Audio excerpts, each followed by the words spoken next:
What's up, everybody, and welcome to the Wait What Are We Talking About podcast, episode 181. My name is Bret, aka Enigma9011, and you can catch this show live over on twitch.tv/Enigma9011, usually every Sunday. But you can drop a follow over there, get notified when we go live. You can join on the fun and the chaos and the conversation. No worries. But if you can't catch it live, that's A-OK. Go over to YouTube and podcast services the very next week where it's broken out topic by topic and put as one big video and MP3 free amusement on the following Friday. Last but not least, I need we could support the show, whether it's likes, subscriptions, reviews, shares, whatever it is. It may seem small, helps the channel grow significantly though. So if you do that, if you take the time to do that, we would love and appreciate you for it. What are we talking about on today's episode? Well, it's wrestling filled, but it's also video game filled here and there if you don't know about it or whatever. We're going to be talking about Money in the Bank, which aired yesterday as of recording, and we're also going to be talking about the video game AEW Fight Forever, which released as of recording 3 days ago. Yeah. So we're giving our thoughts and reviews on that game and have some fun about it. But let's jump into topic one, shall we? Let's talk about Money in the Bank. Yeah! Almost. No, I'm just kidding. It was a very good pay-per-view. We're going to talk about the matches, what went down, all that fun stuff, what we're really confused by, and the like. So a couple different matches that we had over the night. We had the two Money in the Bank matches. We had the men's, the women's, respectively. We had the women's tag team championships on the line. We had the Intercontinental Championship on the line. We had Cody Rhodes versus Dominic Mysterio. We had a surprise appearance by somebody. We had the World Heavyweight Championship being defended by Seth Rollins against Finn Balor. And then we had our main event of the Bloodline Civil War. And yeah, you know, all that fun stuff. So, let's talk about our opener. Let's talk about the men's Money in the Bank ladder match. So, we had Damian Priest, Logan Paul, Shinsuke Nakamura, Ricochet, Santos Escobar, Butch, aka Pete Dunne, and L.A. Knight. Yeah, going on stage first to fight after Money in the Bank. So, match was great. Match went really, really well. I thought there was a lot of good spots in this match. Santos looked really cool. Ricochet had some dope spots, jumping through ladders, jumping over ladders, 450 on top of a ladder bridge. Logan Paul doing what Logan Paul does, getting hated, getting beat up by everybody else in the match. And LA Knight being more over than everybody in the world. It was so bad. Everybody was getting booed at any point there against LA Knight. Even Ricochet at one point threw up a like, what is going on to the crowd? Like, what do you want me to do? At one point when he was interacting with them. But I thought the guys all did a great job. I'm not sure if it was just my perception of the arena layout or their spacing or whatever, because I'm sure the ring was the exact same size that it always is, a 20 by 20. But they didn't have a lot of room to work with. Obviously, you know, the stage layout, the ramp layout, the arena layout is different with these foreign market pay-per-views. We saw it in Puerto Rico. They did the same slant ramp, which I hate, but we've talked about that too many times to go into it again. And the minimal entrance area so they can jam pack as many people in there as they can. And also, you know, moving stuff is difficult and expensive. But it seemed like they had a lot less room also on the outside of the ring, around the ring itself. We had a table spot they had set up where individual A is on ladder, individual B is going to push ladder off, and then person would fall outside of ring onto some tables they set up. We've seen it before. Most famous one probably Bubba Ray Dudley and Matt Hardy going through tables, 4 tables at like Mania 16, 17. We had a similar setup spot here. Obviously a little bit more elaborate as we'll go into as we were talking, but spacing wise things seemed more condensed. Not exactly sure if that was the case or if it was just, once again, my perception. So some things looked a little bit rough, and I'll say that for both ladder matches that happened yesterday. There was a lot of good. There were some things that looked a little shaky. I get it. Adrenaline's a thing. Been there, done that. Something you do 100 times. For some reason, just happens to get a little bit of a flub, or the nerves are kicking in, or whatever happens. It doesn't look as clean. So there was a few instances of that in this match. Nothing awful. Let's talk about the big spot. So we set up 2 tables outside, and we get this sequence of people on the ladders. We get Ricochet and Logan Paul on top of a ladder. They're fighting it out, trying to both get the briefcase, swinging punches at each other. And LA Knight attempts to push over the ladder. Goes for 3 pushes. First push fails, Ricochet pushes him away. Second push, he fails, Logan Paul pushes him away.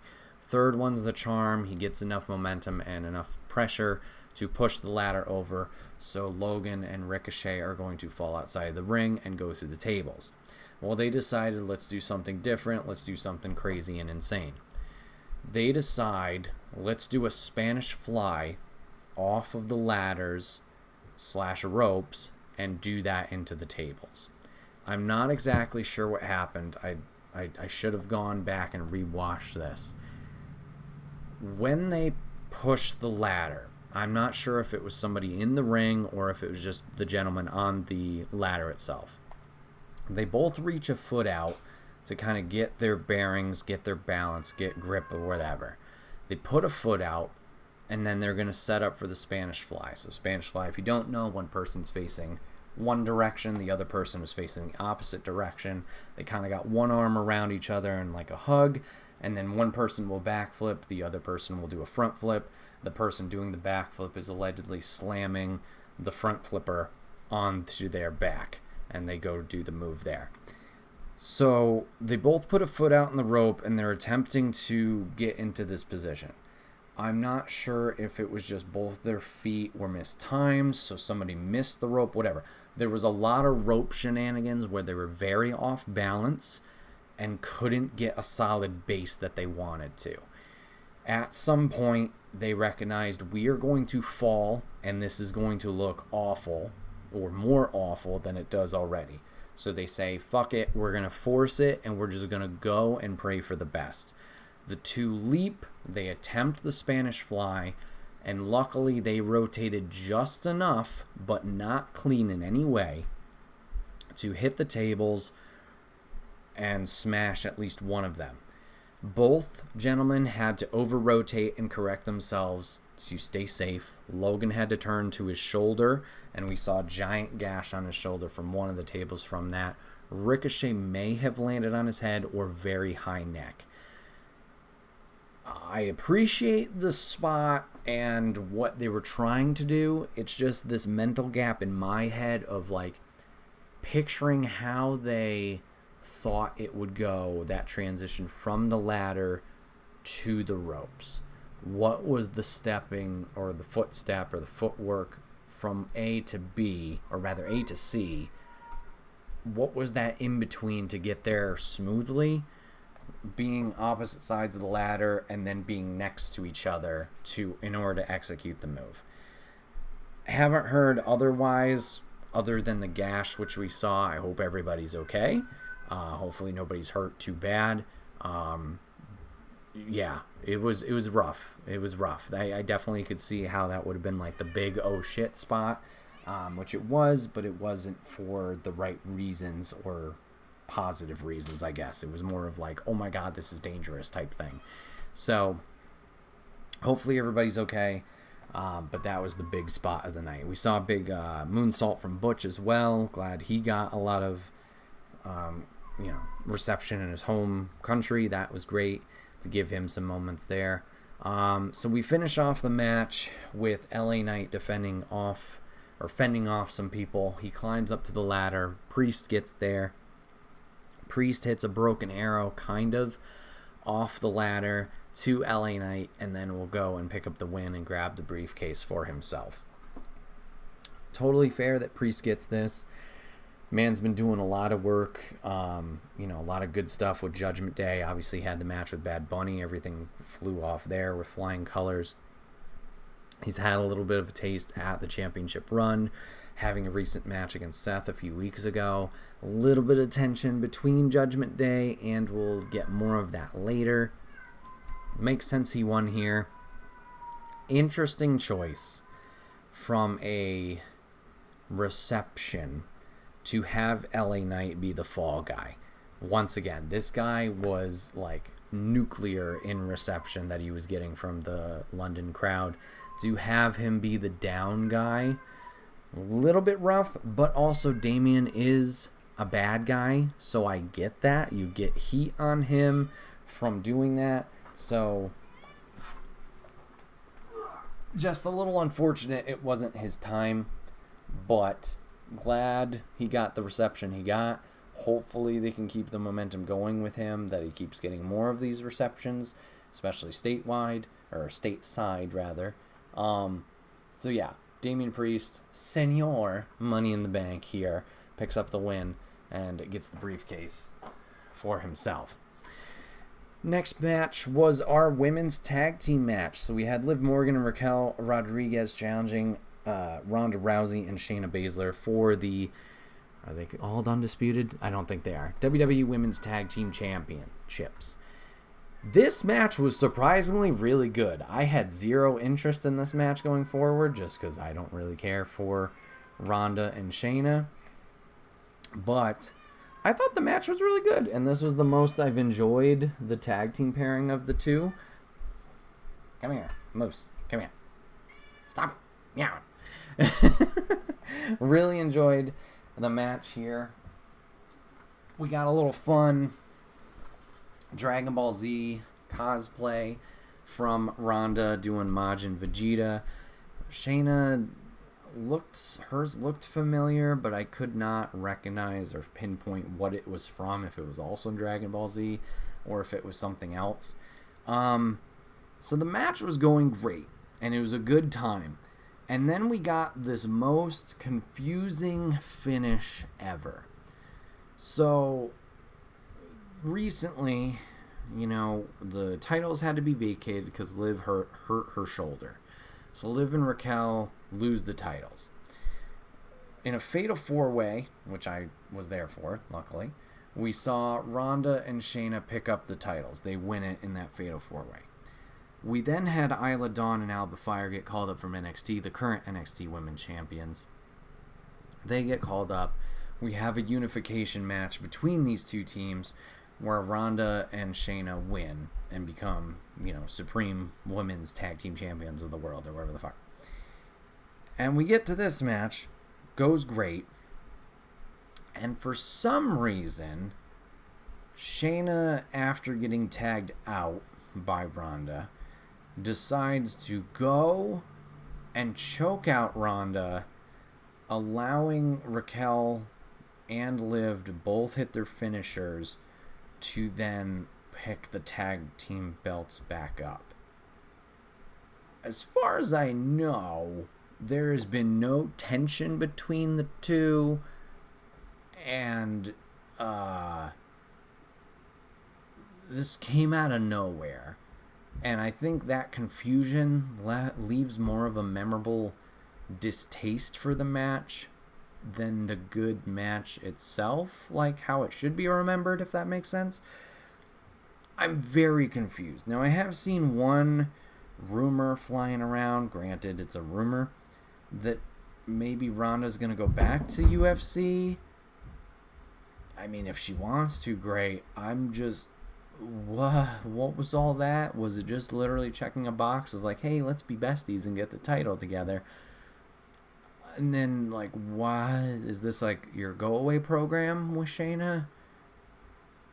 I really don't know, and we won't know until next TV taping. So very confused there, and I don't think that helped the match out in any way, shape, or form, because it's more of a confusing memory than a good memory. So, yeah. So Liv and Raquel get the titles back. Yippee. I mean, I am happy with the result. I'm just very confused why. After this, we had our Intercontinental Championship match, I believe.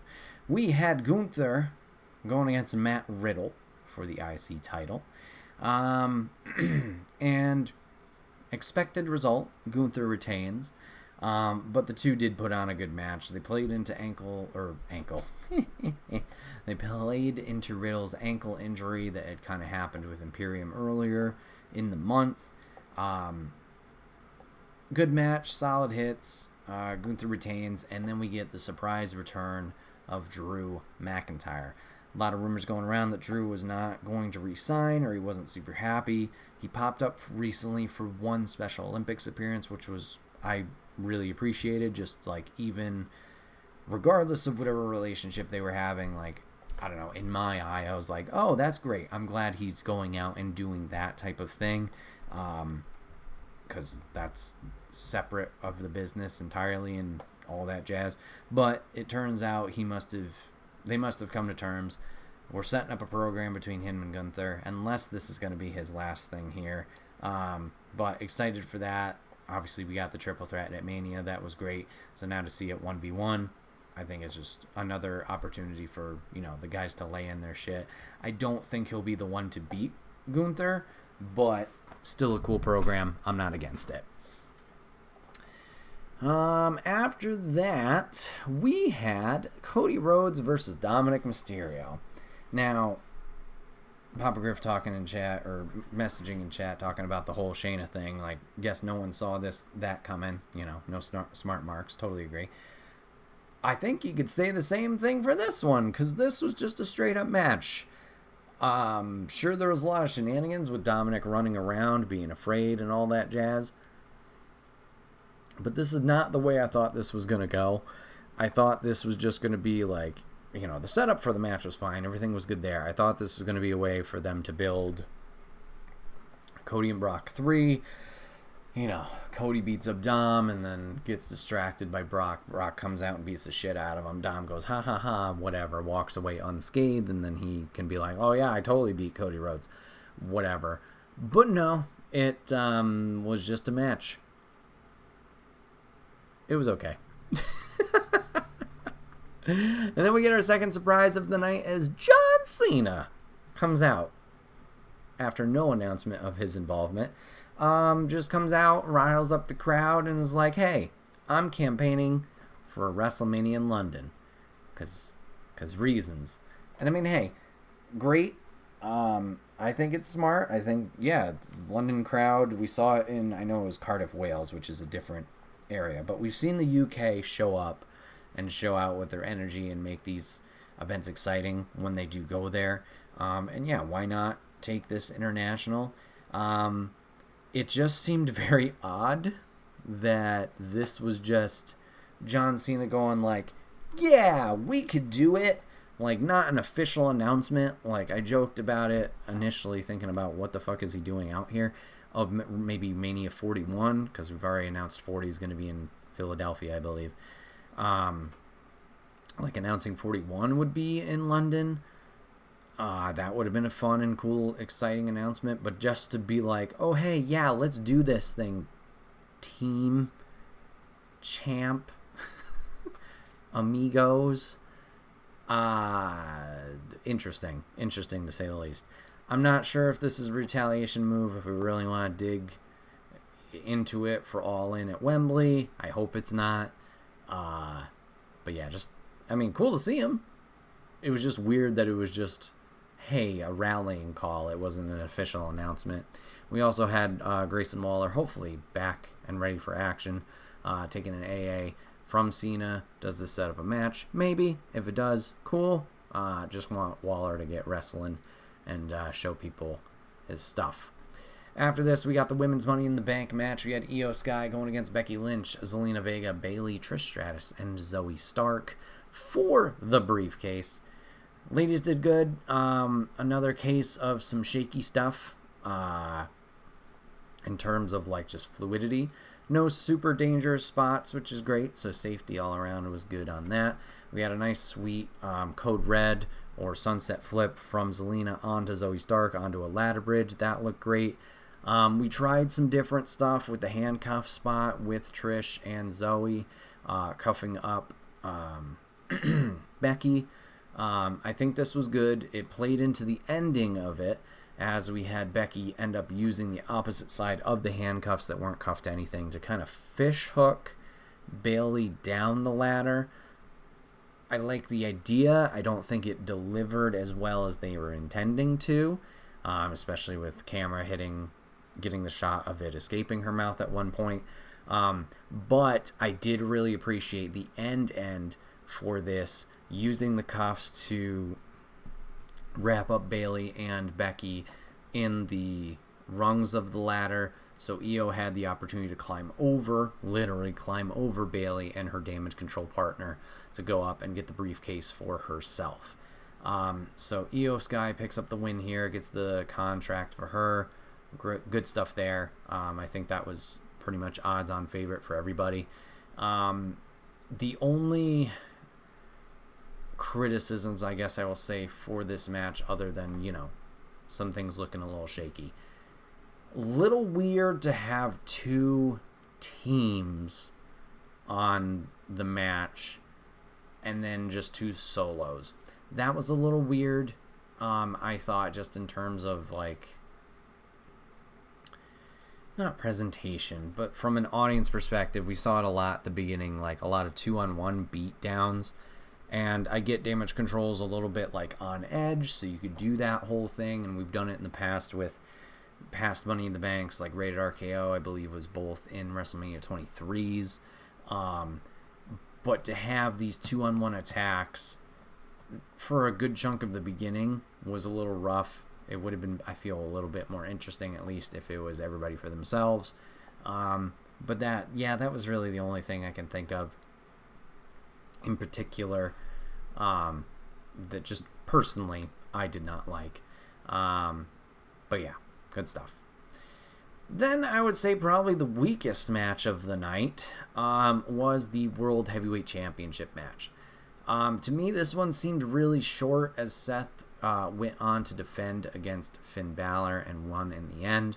This one seemed really short and sweet and to the point. Nothing really tense, lengthy, anything like that, which is a little unfortunate because these guys can definitely go, and they had the story behind them of the Universal Championship from ages ago, getting, a little bit more traction with that, or the callback. We've talked about the Workhorse Championship with Seth, trying to build this title up, and no problems with Seth retaining it. I would have been happy with either result, with either of them winning it. It seemed very quick to me, and the ending, was a bit rough. I get they're trying to show the rift on the breaking of the Judgment Day. So, match is going on, Priest decides to come out, and he kind of distracts Rollins for a little bit as Rollins yells at him. Priest decides to sit down. Finn gets the upper hand. Finn hits coup de grace off the table, off the ramp, off the stairs, all this stuff. Then goes for one more off the top corner post, and Priest stands up and stares at him. This distracts Finn enough for Seth to get back up, hit him, curb stomp him, pick up the win. And we didn't do anything afterwards. We just had Finn and Priest yelling at each other a little bit. I'm just really confused. Is Priest supposed to be conflicted? And that's why he didn't cash in? He has the urge to cash in because, he knows what this can do for himself in his career, and then is held back because it's his Judgment Day partner? Was that what we were supposed to get? Or I'm not sure. I'm not sure what they want to do with Judgment Day, if they want to break them up, if they want this tension there. Because I feel there was ways to do it better if that was the case.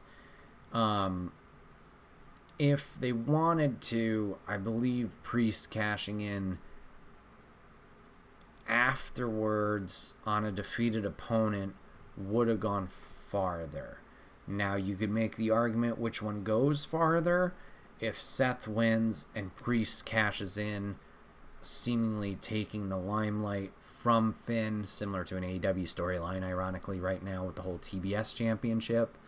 Like, oh, I beat him up this whole time, and then you just come in and take advantage and clean up the scraps or whatever. You could have that, or is it more of a big thing that Priest cashes in on Balor? Once again, you can make the argument of which one would be more of a thing, quote unquote. Just an odd choice. And I guess we'll have to wait till Monday to see how that plays out. But yeah, I would say this was probably the weak point of the night. Just in terms of, at least from my perspective, work rate, I guess you could say, out of that one. And then we got the Bloodline Civil War. The Usos going against Roman Reigns and Solo Sikoa. Now, I thought the match was phenomenal. I thought the moments they had were phenomenal. I thought the tense story nature of this one was very, very good. And, really concluded the story, or the Bloodline story stuff, really, really well. Enjoyed all of that. If you just take the match itself, I think great goes up here for the night in terms of overall. If you watch the pre-show, it's a little bit of a different story. So during the pre-show, we turned it on minutes before the thing went live. We see a promo from Heyman saying Tribal Chief is pissed, he's angry, he's animalistic, he's berserk, he's going to go and really hurt the Usos and make them pay. I think even he said he was going to kick him out of the company and you'll never see him again type line.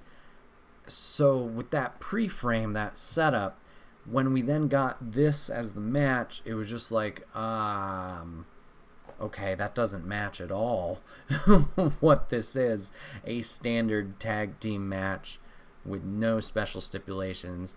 DQ still on the line, countout still on there, like everything just normal rules, and we're just going in here and wrestling weird stuff. And I think, at least from a viewer perspective, that kind of put a little bit of a sour note on the match. Once again, the match itself, everything was great. It was just like the scratching of the head of like, but you said that, and then it's this. What? Like, it just very confusing and a little bit, took you out of it a little bit. But I did enjoy the Fours matches in here. I really enjoyed the Samoan Spike and Spear combo. I thought that was going to win it all. Really, really enjoyed the fusing of those two moves. But they kicked out of that, or both Usos kicked out of that after doing the stacking pin. Usos would take care of the rest of them, putting Solo through a table, or rather avoiding a table spot.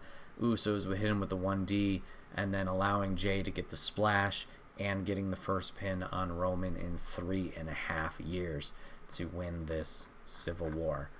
Great stuff. Very curious. Obviously, this Bloodline thing has been going on for a long time. I'm curious where it goes from here. If this was truly the end, are we going to develop something with Solo? Is Roman just going to go like full snap and like a desperate aggression after this one? Like, we've been slowly seeing the, I'm sorry if this is not the right word, like degradation of his character, of his confidence, of his moxie, of his like how he carries himself. We've been slowly chipping away at it, and to see a man broken and desperate and like not insane but on that level could be interesting as everything crumbles around him that he thinks he's built up. It's just a matter of like, who do you tell that story against? Is it Solo? Is it Jay? Is it someone else? We'll have to see. But really enjoyed Money in the Bank. I think they've been keeping up with a good string of pay-per-views. Like I said, a few things looked a little rocky. Hopefully everybody's okay and safe. And yeah, just that low point, or the two lowest points of the World Championship match, not delivering, I feel, to the standards that they're trying to build that to be, or need to build that to be. And then just the heavy confusion on the women's tag team stuff of this seemed out of nowhere. If we kind of at least alluded to a little tension either in the week's building or even just in the match itself, where maybe there was aggressive tags or Ronda looked like she was being cocky and you could see Shayna being kind of put down, then I think that would have justified her actions a little bit more in terms of viewership. But to just go for it with no build took away from the match. This should have been at least remembered, in my opinion, better than it is now in terms of just, I don't know what's going on. But yeah, let me know your guys' thoughts on Money in the Bank in the comments section down below. And let's have some fun chatting about wrestling, because wrestling is fun to watch. Topic 2, speaking of wrestling, let's talk about a little wrestling video game. We got the new AEW video game that just dropped as of last week. AEW Fight Forever. And I just wanted to give my general thoughts, feelings. If you want to call it a review, you can call it a review of the game and stuff like that. First things first, this game is a lot of fun from a gameplay standpoint, which is definitely, I feel like, where they were going for, or what they were going for in terms of a comparison to, obviously, the 2K series. 2K series is very good and great at what they do, especially since their little break in 21 to take a year off, to rehash things, to make some new game modes, all those things. But the gameplay at times can be a lower point just because it's very simulation heavy. Still very good, just from a pick up and casual, I don't want to use that word, but a casual person off the street picking up a game, they could be very difficult to grasp. And I think AEW Fight Forever, for the most part, hits where 2K misses in terms of just pick up, play, simplicity. There's a few things where I wish it was a little easier in terms of signatures, finishers, stuff like that. The whole sequence of signatures is fine. It's a simple button press once you get to it, but then it's this combination and string of actions to get to your finisher. If they were really trying to go for the 64 days, which granted my experience is limited with, of real arcadey, I think the finisher should still have just been a one button press and not a sequence of events in order to get them. Get your signature, then do your taunt, then you can do your finisher, but you better do your finisher fast because it doesn't last long. Those kinds of things I wish they maybe tweaked their gameplay a little bit for to make it better. But all in all, the matches themselves are a lot of fun. They are very tense in the best ways and exciting, of anything can happen and momentum shifts and it's not one person's in control all the time. Really enjoy that arcadey feeling. Crazy stuff will happen. There's a lot of crazy stuff with the weaponry, whether it's the exploding barbed wire match where they go super crazy with the explosion, or they do the Easter egg like the real one in AEW where it's all sparkly and not that great. The weapons themselves are good. There's a wide variety of them. I laughed out loud a few times the times I played of just throwing a trash can at somebody and throwing a chair, or hopping on the skateboard and jumping around doing ollies and stuff. It's ridiculous in all the best ways possible that just makes it fun and allows the players to just enjoy themselves as they're going through these matches and the game itself. The game launched with about, I think it was a 50 character roster. Unlockables, they have some. I wish they had more. That's just me being selfish. So unlockables, you have Cody Rhodes, Aubrey Edwards, Brody Lee, Big Show, and Owen Hart are your unlockables that you can get. And the way you unlock them, Aubrey and Cody are just in the store. You can buy them after earning AEW money. And then the others are unlocked through different means. Owen, I believe you got to do 100 exhibition matches. Brody, there's a specific storyline in the Becoming the Elite mode, or Road to the Elite, that's what it is, to get Brody. And then same thing with Big Show, another Road to the Elite storyline there. Wish there were a few more unlockables just with their varied storylines and paths in Road to the Elite. But I'll take what I can get and go from there. The roster's good. The roster's varied. It's just a big... What's the term?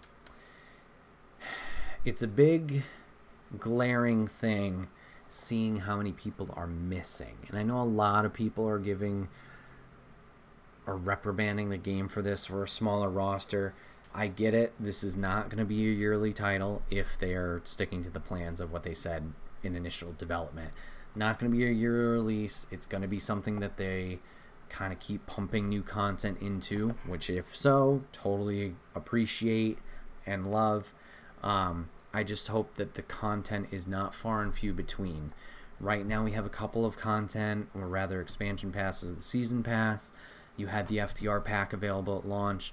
We're going to have a limitless bunny or something like that. Keith Lee and the bunny from Butchering the Blade. And then Hook and Danhausen will be available.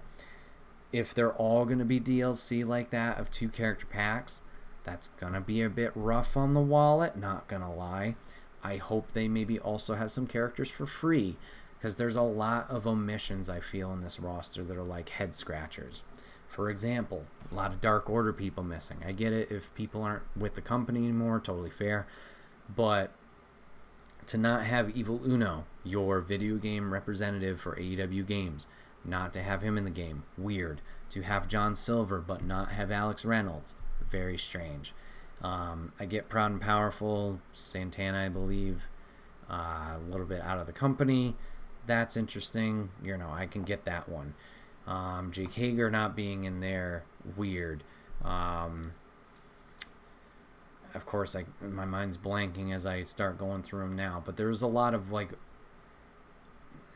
in my head, odd choices of people who didn't make it, where there's references to them, or music's in there for them, or things like that, and it's just oh, okay, you could add that. I understand music.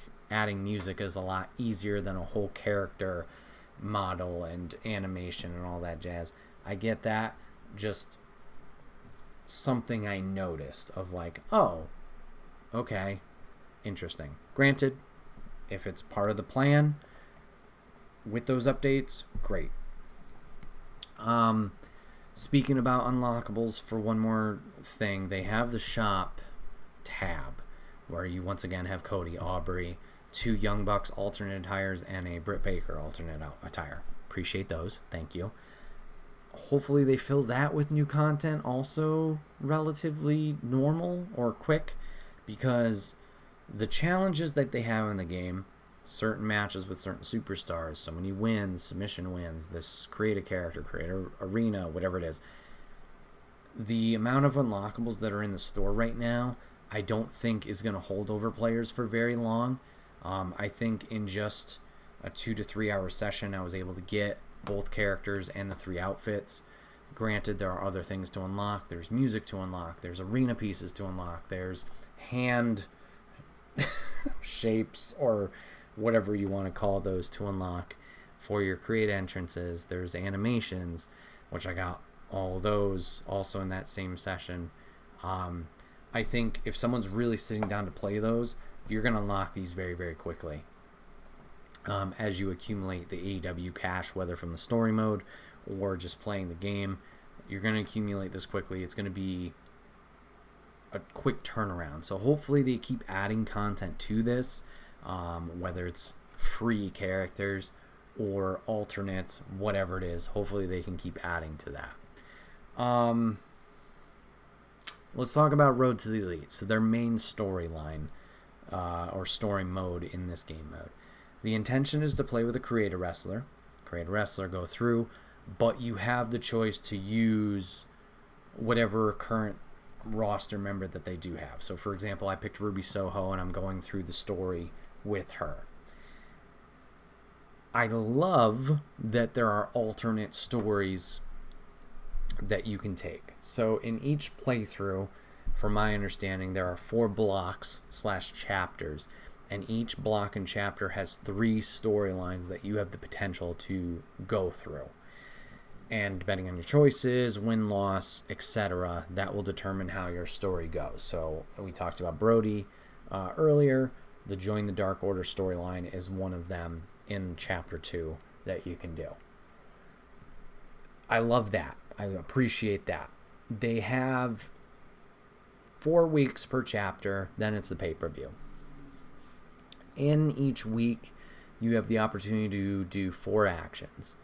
You can choose to go to the gym, you can choose to go eat somewhere, or you can go sightsee. Or rather, sightsee and then do like BTE stuff, which I appreciate as well. Quick sidebar. One thing I love about this game is all the TLC for like fans of AEW, whether it's the main product or all the auxiliary products that they toss in here reference wise. Like if you, similar to Marvel movies, like it's like that MCU comic thing of like, have you been paying attention? This is reward for you for doing these things. I love that this game has that. Sorry, quick sidebar over. I'll probably go back to that later. So during those times, you can pick those 4 actions. If you have a Create a Superstar, these actions affect certain levels for you. Regardless, it affects energy level and happiness, or like momentum level. If you're playing a created superstar, or wrestler rather, you get skill points to like upgrade your wrestler to make them better, more efficient, practical in the matches, make things easier for you. Unfortunately, if you pick a current roster member, you can't upgrade them at all. It's just whatever their stats are, that's their stats. So, cool, you can choose these choices. This is also a little bit where that game mode falls apart. It's very hokey and like cheesy, and not in a good type of cheese. It's like, why did I need this? So for the workouts, for example, there's 3 workouts: light, medium, heavy, something like that. And every time you do it, you see the same animations, depending on which choice you made, and the same dialogue. Squats: I got to put my weight on my back, feet forward, go with my breathing, blah, blah, blah. Middle: I'm doing bicep curls, and if I hold it longer, then I'm going to be able to improve this exercise. Bench press, blah, hold this, yada, yada, yada. And it's like, okay, interesting. Very strange. However, randomly,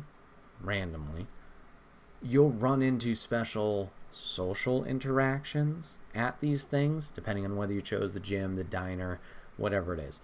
And you'll run into other wrestlers, and it's either a good interaction or you shit talk each other. It doesn't lead to storylines often, and sometimes you end up taking photos together, and that's like a collectible, I guess. Very odd. Very, very odd. It's like it's a very weird thing that I'm not sure why they included. And the diner's another instance of that, where they want to give you the sense of like traveling around the world and seeing different cuisines, and you get little different t-shirts for the cities you're in. But when you go to the diner, it's just like, oh, this is the local dish. This is the local dish's history. And it's like, why do I care? I don't. So just odd choicing and odd phrasing, and like I said, that hokiness, that cheesiness, which is like, okay. Matches themselves are good. The storylines so far that I've been a part of have been interesting, have been fun, and seeing that storytelling. It's just those in-between moments, which you don't have to do. So that's a nice thing. You could just go right to the arena if you don't really care about boosting your stats or modifying those things, that RPG element. But when I think when you're doing a create a superstar, create a wrestler. I keep doing that. Create a wrestler. You kind of need these stat boosts, so you kind of have to add that to your experience. A little rough, not a fan of it in particular. go back on the positive thing. We talked about all the like TLC for long-term fans of AEW. This has it for you. Music alone. Shout out to Mikey Ruckus. This guy crushed it and keeps crushing it with AEW themes. There are so many tracks of music in this thing. Now, granted, when you default get the game, it's only going to have a selection of like 10. Go into options and change your jukebox for your happiness, for your excitement level. Please do this for yourself. Go in there and customize it to your heart's extent. You have all of the themes of the current roster members. You have themes from past roster members or roster members who aren't even in the game. Brandy Rhodes' song is in there. B. Priestley now is Blair Davenport's theme is in there. Butcher and Blade's in there. The Wingmen's in there. Peter Avalon's in there. Total Party Kill. Him and Brandon Cutler's in there. Leva Bates is in there. Top Flight's in there. Hybrid 2's in there. There's so many in there. So you got a fuck ton of themes in there. You get some of the 8-bit tracks that they put out on that CD. You get pay-per-view themes, both instrumental and non-instrumental. You get the I don't remember what the name of the CD was, but it was like a lot of the wrestlers were involved with it. It was like an African American project, or like I don't know, and I'm sorry I don't know the exact verbiage, but like their compilations. You have guest artists like Mega Ran in there, and I think acclaimed Max Caster, some of his stuff is in there. There's so many tracks in there. Definitely go in there, check it out, and customize to your heart's content. Very cool that they added those things. Same with video packages. If you're going to do the Create a Wrestler, or you're going to modify your superstars' entrances, some of them have different animations. I think Adam Cole has 2. One, he's in the ring doing the boom. One, he's up top doing the Adam Cole baby. Young Bucks have 2. But Trons are all different too. Jericho's got like 9 different Trons. One's his Painmaker. One's Inner Circle. One's like old school, like he's breaking down the walls. One's his Lionheart thing. There's a fuck ton of those. You got a different ring announcer names, like Blackpool Combat Club's in there, even if they're not officially in this game. Some other ones I can't recall off the top of my head. Animation wise, even though there's no online suite where you can upload these, there are some entrance animations from like WWE superstars, and well, that one's accurate, superstars that you can, if you wanted to create those wrestlers, you could, like Io Sky, Shinsuke Nakamura, Ricochet, Shawn Michaels, Triple H, etc. Pyro's kind of fun. A lot of different pyro options, and that's like something you trigger as the player. Any match you play them, exhibition, storyline, you have to press the button to trigger it while they're entering it to the ring, and you can do it for the computers too you're against. Lot of cool stuff that they have in like the small detail compartment in terms of that. I cannot speak upon the Create a Wrestler portion. I haven't delved into that. Only the entrances as I was modifying teams and doing stuff like that. But it's nice to see these modes represented from this team so early on and doing it well. Mini games. Let's talk about the mini games. Mini games are fun. I haven't gotten all of them. You start off with 4. If you get DLC, you get an additional mini game or 2 with each one. They're fun. They're cheesy. They're hokey. It's nothing you're going to play all the time. I really enjoyed the AEW Pop Quiz one, because that one I really like. I really enjoy trivia.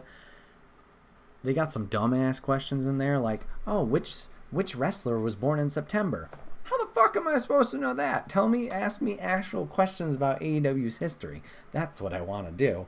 But they're fun. They're silly. There's something to just take a break with. Chill with your friends, enjoy some laughs over it. I think the coin chase one has been one of my favorites. And then there's it's not the Pentasez. Pentasez is an interesting one. I want to play the baseball one, but I haven't unlocked it. They're just fun things you can take a break with, break the monotony up of it, and just go from there. Yeah. So all in all, Would I recommend you buy this game? If you're an AEW fan, yes, I say go for it. I'm a little scared about longevity of the game. There are good modes in this, but there's not a lot of good modes in this. And this could be something that has a very short play window for you. And it really depends on the team and their plan. If they plan on adding, like roster members is great, but if they plan on continuing support for this title, maybe adding game modes, maybe adding match types, maybe adding the roster members, stuff like this, and it's at a, not quick, but if it's at a balanced and regular release schedule, I think this game has a lot of potential for keeping players around and giving that stark difference in gameplay that is not available right now. Like you have, once again, you have the 2K games, which are great in their own right, but simulation heavy. Fire Pro is insane with their creative suite, but is very technical from what I hear. Is like one of those things that's hard to really pick up or master from a gameplay perspective.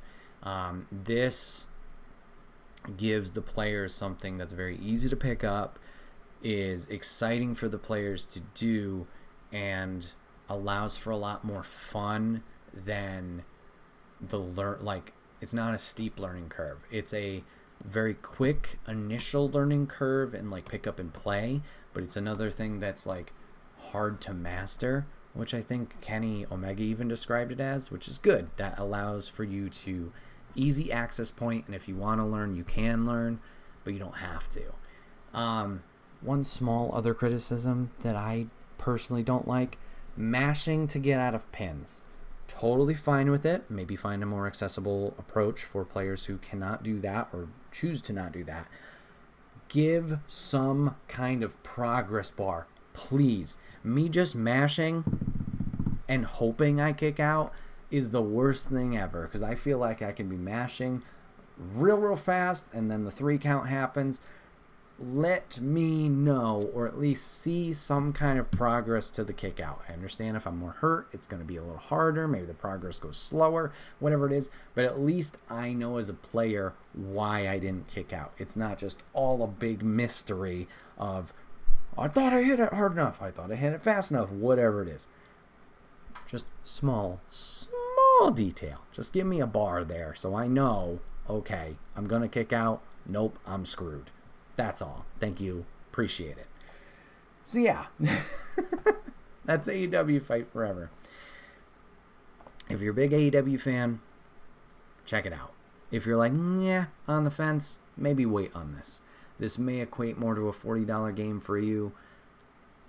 I could totally understand and see why that would be the case. Play it out by ear, see how the development is for it. See how they're adding content for it.